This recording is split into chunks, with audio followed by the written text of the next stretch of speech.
നിങ്ങൾ അതിനോട് യോജിക്കുന്നുണ്ടോ? ഇല്ല, യോജിക്കുന്നില്ല. നിങ്ങൾ യോജിക്കാത്ത നിങ്ങൾ ആ ഉസ്താദിനെതിരെ എന്തെങ്കിലും പറഞ്ഞോ? ഇല്ല, ഇല്ല. പറഞ്ഞിട്ടില്ല. ഇവിടെ ആരെങ്കിലും ആ ഉസ്താദിനെ തിരുത്താൻ വേണ്ടി മുന്നോട്ട് വന്നോ? വിശ്വാസികൾ? ഇല്ല. ഇല്ല. അപ്പൊ അത് ആരെങ്കിലും ചെയ്യണ്ടേ? ഉം. അപ്പൊ ചെയ്യുന്നവരെ നിങ്ങൾ ചെയ്യാൻ അനുവദിക്കൂ. നിങ്ങൾക്ക് മതമില്ലാതെ ജീവിക്കാം, അതിനുള്ള സ്വാതന്ത്ര്യം ഇന്ത്യയിലുണ്ടല്ലോ. ഇന്ത്യയിലില്ലല്ലോ. അതേപോലെ തന്നെ ഓരോരോ ആൾക്കാർക്കും അവരവരുടെ സ്വാതന്ത്ര്യം ഉണ്ടല്ലോ. പിന്നെ എന്തിനാ നമ്മൾ ഇസ്ലാമിലുണ്ടോ അങ്ങനെ ഒരു സ്വാതന്ത്ര്യം? People call me Uche. Hello, ആരിഫല്ലേ? ആ. ആ, പിന്നെ ഞാൻ പേര് പറഞ്ഞാലേ എന്റെ പേരൊന്നും നിങ്ങൾ വീഡിയോയിൽ ഇടാൻ പാടില്ല, യൂട്യൂബില്. ആ, ഓക്കെ. എന്താ പേര്? ആ, പേര് ഉറപ്പായിട്ട് കട്ട് ചെയ്യണേ, ആടെ മ്യൂട്ട് ആക്കണേ. ആ, നിങ്ങൾ എന്താ എക്സ് മുസ്ലിമോ വിശ്വാസിയാ? ഞാൻ വിശ്വാസിയാണ്. വിശ്വാസിയാണ്. ആ, പിന്നെന്താ പേടിക്കണം? ജനിക്കാനും പേടിക്കേണ്ട ആവശ്യമൊന്നുമില്ല. ഈ ഗംഗാധരനല്ലേ കടപ്പുറം. എന്നേരത്തെ അന്ധമായി വിശ്വസിക്കുന്ന ഒരു വ്യക്തിയല്ല. ആ വിശ്വാസത്തിൽ അങ്ങ് പോകുന്നുണ്ട്. പഠിച്ചിന് 7ാം ക്ലാസ് വരെ പഠിച്ചിട്ടുള്ളൂ. അതിൽ കൂടുതലൊന്നും മതപരമായിട്ടുള്ള വിദ്യാഭ്യാസം ഇല്ല. പിന്നെ പക്ഷെ ഞാൻ വിളിച്ചതിനുള്ള കാരണം എന്താ അറിയോ? ഒരു മിനിറ്റ്. മുഹമ്മദ് നബി 7ാം ആകാശത്ത് പോയതൊക്കെ വിശ്വസിക്കുന്നുണ്ടോ? അല്ല, നിങ്ങൾ അന്ധവിശ്വാസി അല്ല എന്ന് പറഞ്ഞുകൊണ്ട് ചോദിക്കുകയാണ്.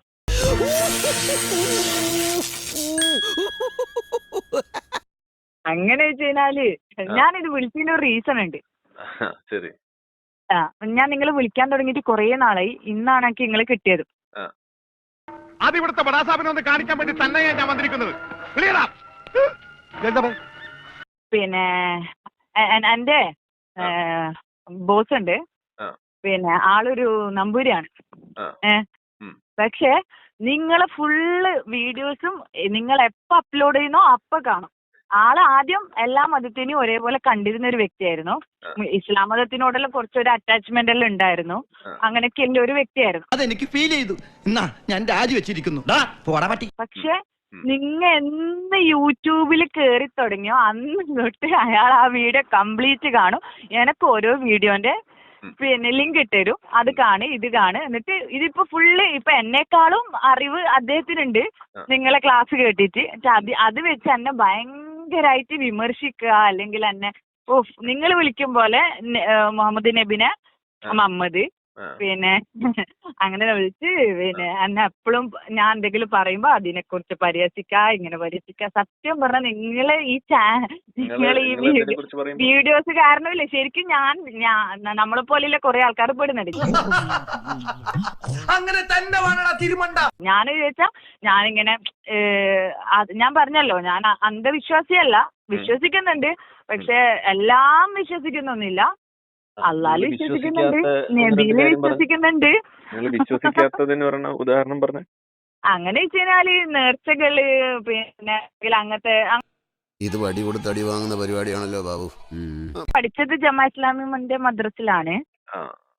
സുന്നി മദ്രസില് ഫസ്റ്റ് സ്റ്റാൻഡേർഡ് പഠിച്ചായിരുന്നു. പിന്നെ അവിടുത്തെ ഉസ്താമാരെ ചെറിയ ഒരു പ്രശ്നം കൊണ്ട് അവർക്ക് പൊതുവെ ഒരു വേർതിരിവ് കൂടുതലാണ്.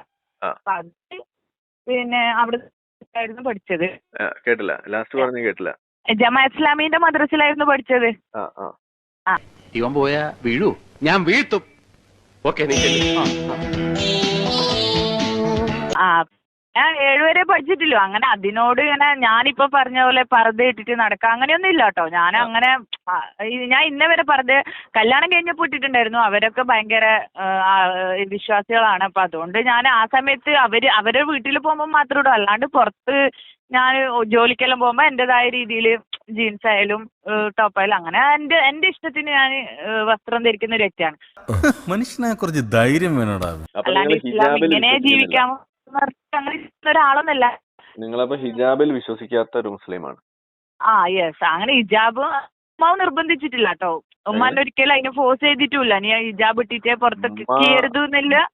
നിർബന്ധിച്ചിട്ടല്ലോ നിങ്ങൾ മതം ഫോളോ ചെയ്യേണ്ടത്. അള്ളാഹു മുഹമ്മദ് നബി എന്ത് പറഞ്ഞു എന്നുള്ളതിനനുസരിച്ചിട്ടല്ലേ.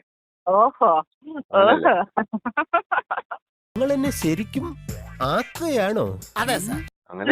അല്ല, നിങ്ങൾ സംസാരിക്കാൻ ഒന്നാമതൊക്കെ ഭയങ്കര പേടിയുണ്ട്. കാരണം എന്താ പറഞ്ഞാല് നിങ്ങൾ നമ്മളെ വളച്ചൊടിച്ച് കുപ്പിയിലാക്കല്ലോ. അതുകൊണ്ട് ഞാനുള്ള കാര്യം ചോദിക്കണത് വളച്ചൊടിക്കാന്നൊക്കെ പറയണതിന് നിങ്ങളിപ്പോ ഈ പറഞ്ഞത് തെറ്റല്ലേ? അങ്ങനെയാണോ ഇസ്ലാം പഠിപ്പിക്കുന്നത്? അല്ല വിഷയത്തിൽ നിന്ന് തെന്നി മാറുന്നു. നിങ്ങൾ ഉമ്മാനേക്കാളും പക്ഷെ ബാപ്പാനേക്കാളും ഒക്കെ എനിക്കൊരു കൂടുതൽ സ്നേഹിക്കണം. എന്നറിയോ, അതുകൂടാതെ ഇസ്ലാമിൽ എന്ത് പറയണോ അത് അതേപോലെ ഉൾക്കൊള്ളണം, സബ്മിറ്റ് ചെയ്യണം. അങ്ങനെയല്ലേ? ഹലോ, മറ്റുള്ളവരെ കൂടി ബുദ്ധിമുട്ടിക്കുന്ന എനിക്കൊരു റിക്വസ്റ്റ് ഉണ്ട്. കേട്ടില്ല നിങ്ങൾ ഇത്രയും പറഞ്ഞത് കേട്ടില്ല. എന്താ പറഞ്ഞേ? അല്ല, നിങ്ങൾ ഈ പറയുന്നത് ശരിയാണോന്നാ ഞാൻ ചോദിച്ചത്. അതായത് പിന്നെ നിങ്ങള് ഇതുപോലെയുള്ള വീഡിയോസ് ഇട്ടിട്ട് ബാക്കിയുള്ളവരെയും കൂടി നിങ്ങള് പ്രശ്നത്തിലാക്കരുത് എന്നൊരു റിക്വസ്റ്റ് ഞാനല്ലല്ലോ ഉണ്ട്. പ്രശ്നത്തിലാക്കിയത്. നിങ്ങൾ എന്തിനാണ് നമ്പൂരിശന്റെ അടുത്ത് പോയിട്ട് ഞാൻ നിങ്ങൾ ഈ പറയട്ടെ, മതത്തിന്റെ ഓക്കെ, കാര്യങ്ങൾ ഞാൻ പറഞ്ഞത്? പറയുന്നത് എന്താ ഇപ്പൊ ഇസ്ലാമിനെ കുറിച്ച് അറിയുന്നവർ അറിയട്ടെ, അറിയാത്തവർ ഇപ്പൊ നിങ്ങൾ ഇങ്ങനെ പറഞ്ഞു ഇപ്പൊ മുസ്ലിങ്ങൾക്ക് പോലും ഇസ്ലാം എന്താണ് അവര് അതിന് അതറിയണം. എന്താ പറയണ്ട അവരറിയണം ഇസ്ലാമിനെ കുറിച്ച്, ഇസ്ലാമിന്റെ തനിക്കോണം നാട്ടുകാർ മുഴുവൻ അറിയണം. ഞാൻ നിങ്ങളോട് ഒരു ചോദ്യം ചോദിക്കട്ടെ. നിങ്ങൾ എന്താണ് നിങ്ങളുടെ ബോസ് ആയിട്ടുള്ള നമ്പൂരിശന്റെ അടുത്ത് പോയിട്ട് നിങ്ങൾ എന്താ പറയാറുള്ളത്? അത് എപ്പോഴും ഫൈറ്റാ. എനിക്കിത് കേൾക്കുമ്പോ ചൊറിഞ്ഞു വരും. അന്നെ എപ്പോഴും ഇങ്ങനെ അതിപ്പോ എന്റേത് കേൾക്കുന്ന കാര്യമല്ല, അല്ലാതെ തന്നെ നിങ്ങൾ എന്തെങ്കിലും അദ്ദേഹത്തിന്റെ അടുത്ത് പോയിട്ട് മതത്തിന്റെ കാര്യങ്ങൾ എന്തെങ്കിലും പറയാറുണ്ടായിരുന്നോ? ഇല്ല, ഞാൻ അങ്ങനെ ഒരു മതത്തിനെ കുറിച്ചും പറയില്ല. പക്ഷെ ഞാന് അങ്ങനെ ആ ഒരു ഭയങ്കര ചിട്ടയിൽ ജീവിക്കുന്ന ഒരാളൊന്നുമല്ല. പക്ഷെ ഇങ്ങളെ കേട്ടിട്ട് അത് അടിച്ചായിട്ട് പിന്നെ എന്റെ ഉമ്മാരെ അനിയത്തിയുണ്ട്, സിസ്റ്റർ ഉണ്ട്. അവര് ജമാഅത്ത് ഭയങ്കര ടീമാണ്. മദ്രസയിലെല്ലാം പഠിപ്പിക്കുന്ന എന്നെ പോലെയല്ല, കുറച്ച്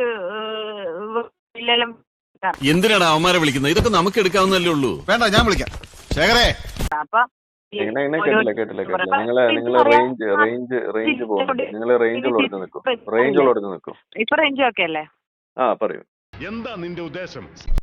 പിന്നെ ഞാൻ പറയുന്നത് എന്തറിയോ, ഇപ്പൊ നിങ്ങൾ ഈ ഇപ്പൊ വീഡിയോസ് ഇടുന്ന കാര്യങ്ങളൊക്കെ പിന്നെ അതേപോലെ ജീവിക്കുന്ന ആൾക്കാരൊന്നല്ലല്ലോ ഇപ്പൊ നമ്മളെ ഇന്ത്യയിലൊന്നും ഇല്ലത്, ആണോ? ആൾക്കാരുണ്ടല്ലോ. ഒരു നല്ല ഡയലോഗ് പറയാൻ വന്നതാ, മറന്നുപോയി. ഏടെയില്ല, ഇപ്പൊ വളരെ ചുരുക്കം. ചിലപ്പോ നമ്മൾക്ക് പിന്നെ അങ്ങനെ അതിനെ ഇന്നിപ്പോ ഒരു പെൺകുട്ടി നിലവിളിച്ചിട്ട് ഇവിടെ ഒരു പത്രത്തിലൊരു വാർത്തയൊക്കെ കണ്ടിട്ടുണ്ട്. അവരുടെ ഉമ്മ മണാലിയിൽ പോയിട്ട് മഞ്ഞെറിഞ്ഞ് കളിച്ചു. അത് വിമർശിച്ചിട്ട് ഒരു ഉസ്താദ് ഇവിടെ പ്രസംഗിച്ചു. 25 വർഷം മുന്നേ ഭർത്താവ് മരിച്ച ഉമ്മമാരൊക്കെ വീട്ടിലിരുന്ന് ദിക്ർ ചെയ്യലാണ്, മഞ്ഞെറിഞ്ഞ് കളിക്കരുതെന്നാ പറഞ്ഞ ഉസ്താദ്. നിങ്ങൾ അതിനോട് യോജിക്കുന്നുണ്ടോ? ഇല്ല, യോജിക്കുന്നില്ല. നിങ്ങൾ യോജിക്കാത്ത നിങ്ങൾ ആ ഉസ്താദിനെതിരെ എന്തെങ്കിലും പറഞ്ഞോ? ഇല്ല, പറഞ്ഞില്ല. ഇവിടെ ആരെങ്കിലും ആ ഉസ്താദിനെ തിരുത്താൻ വേണ്ടി മുന്നോട്ട് വന്നോ? വിശ്വാസികൾ ഇല്ല. അപ്പൊ അത് ആരെങ്കിലും ചെയ്യണ്ടേ? അപ്പൊ ചെയ്യുന്നവരെ നിങ്ങൾ ചെയ്യാൻ അനുവദിക്കൂ.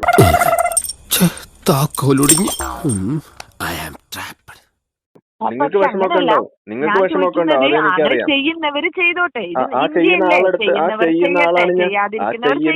ആ ചെയ്യുന്ന ആളാണ് ഞാൻ. എന്റെ അടുത്ത് വിളിച്ചിട്ട് നിങ്ങൾ ചെയ്യണ്ടെന്ന് പറയണ എന്തിനാ? അത് നിങ്ങൾ സ്വയം പറയൂ.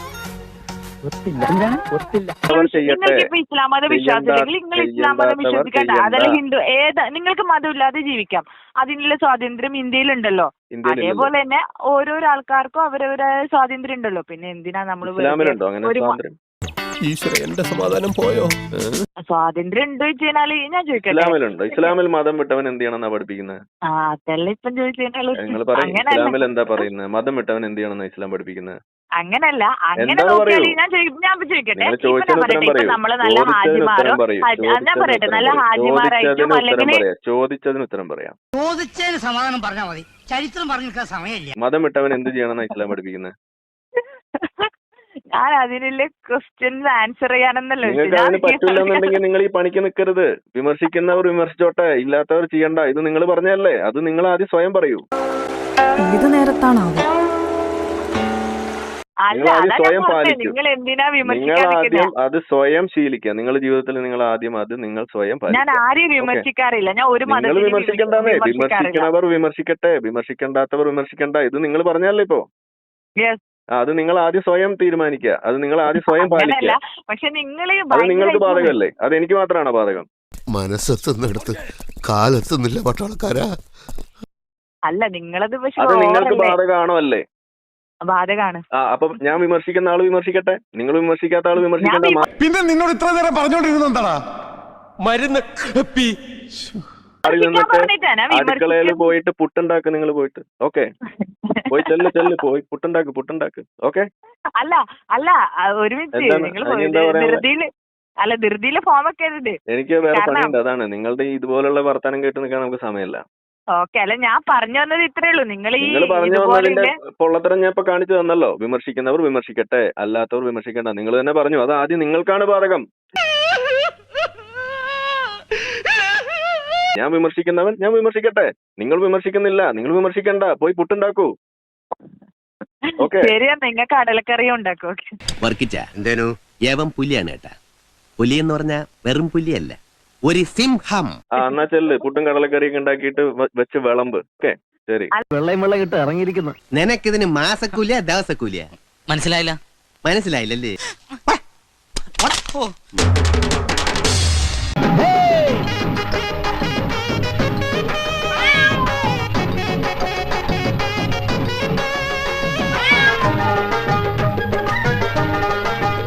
ചന്ദ്ര ഒന്ന് സബ്സ്ക്രൈബ് ചെയ്തിട്ട് പോടാ.